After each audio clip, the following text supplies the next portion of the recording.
Halo,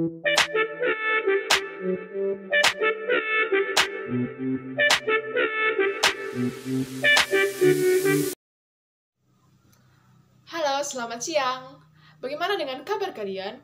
Sebelum kita memasuki materi, akan lebih baik jika saya memperkenalkan diri terlebih dahulu. Perkenalkan, nama saya Nike Melan Simangunsung.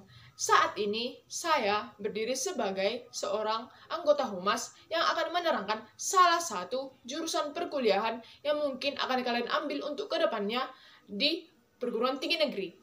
Sebelum saya akan memberitahu, apakah kalian tahu jurusan apa yang akan saya terangkan di sini? Saat ini, saya memakai salah satu alma mater Politeknik Negeri yang ada di Indonesia, yaitu Politeknik Negeri Medan. Dan saya juga memakai baju jurusan saya, yaitu Administrasi Niaga. Ya, benar. Saat ini, saya akan menjelaskan salah satu prodi yang ada di Administrasi Niaga.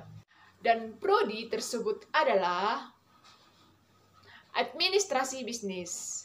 Sebelum saya menjelaskan, apakah kalian mengetahui apa itu prodi Administrasi Bisnis? Baiklah, saya akan menjelaskan apa itu administrasi bisnis. Administrasi bisnis adalah segala hal atau proses yang berhubungan untuk menjalankan agar bisnis tersebut sukses. Dengan kata lain, segala hal atau segala aktivitas yang berhubungan dengan bisnis.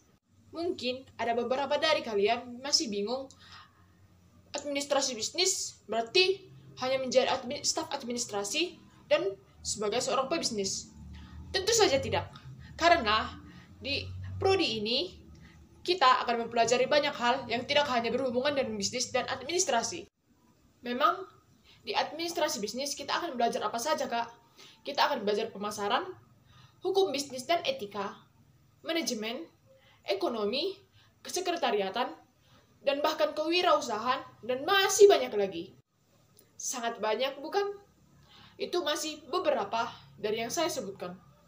Setelah membahas sekilas mengenai administrasi bisnis, kali ini saya akan menjelaskan prospek kerja seorang lulusan administrasi bisnis. Kalian tentu penasaran kan? Mari kita bahas mengenai prospek kerja administrasi bisnis. Let's go! Yang pertama ada staf administrasi. Staf administrasi itu tugasnya apa saja? Staf administrasi bertugas untuk membuat surat-surat resmi yang ada di sebuah perusahaan. Contohnya ada surat domisili, surat perpanjangan kontrak, maupun surat pembelian. Staf administrasi juga memiliki tugas lain, yaitu mengatur penjadwalan perusahaan yang bersifat universal, seperti mengatur meeting untuk pertemuan dengan klien. Tidak hanya mengatur meeting untuk satu klien saja, tetapi beberapa klien untuk efisiensi waktu.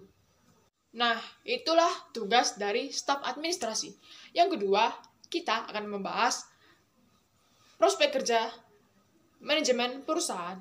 Mungkin kalian bertanya-tanya, seorang administrasi bisnis bisa kerja sebagai seorang manajer di sebuah perusahaan? Dan jawabannya adalah bisa.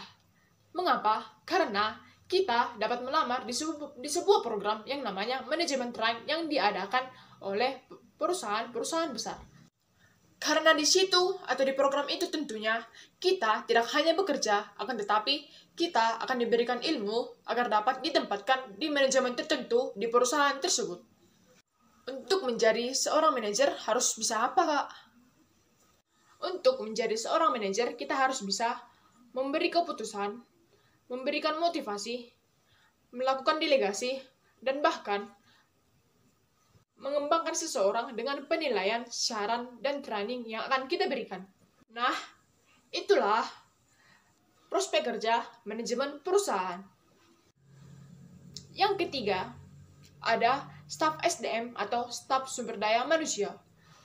Salah satu staf sumber daya manusia atau yang biasa kita sebut dengan Human Resource Development atau HRD merupakan bagian perusahaan yang bertugas dalam perekrutan pegawai ataupun kontrak kerja nantinya untuk para pegawai yang sudah direkrut. Untuk bisa bekerja di bagian HRD, kita harus bisa berkomunikasi, membangun teamwork, dan juga berkomunikasi dengan orang lain, dan mengembangkan orang lain.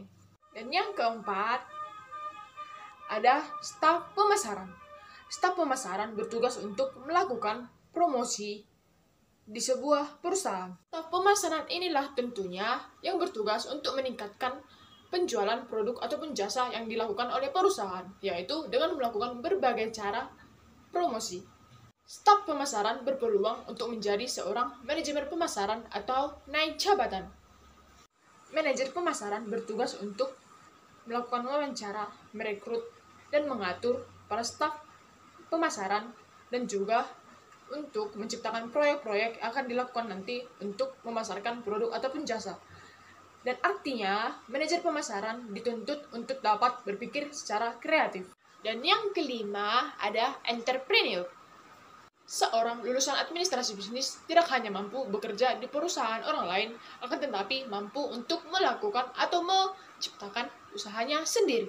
Berbagai ilmu yang telah dipelajari di saat bangku perkuliahan seperti komunikasi, manajemen, akuntansi, pemasaran, dan yang lain-lain dapat kita gunakan jika ingin menjadi seorang entrepreneur. Untuk menjadi seorang pengusaha, kita harus mampu mengeluarkan ide-ide yang kreatif agar dapat bersaing dengan usaha-usaha yang lain. Dan seorang pengusaha perlu memiliki kegigihan yang tinggi karena tentunya di saat kita akan membuka usaha, ada banyak hambatan dan halangan yang akan datang atau menimpa kita. Itu adalah beberapa prospek kerja bagi lulusan administrasi bisnis yang saya ketahui dan saya jelaskan. Masih ada banyak lagi prospek kerja yang belum saya jelaskan. Sebelum saya menutup presentasi ini, saya memiliki satu kata motivasi. Agar sukses, Anda harus meletakkan hati Anda di bisnis Anda, dan bisnis Anda di hati Anda. Saya, Nike Melan Simausong, pamit undur diri. Jika ada kesalahan kata, mohon dimaafkan. Sekian dan terima kasih.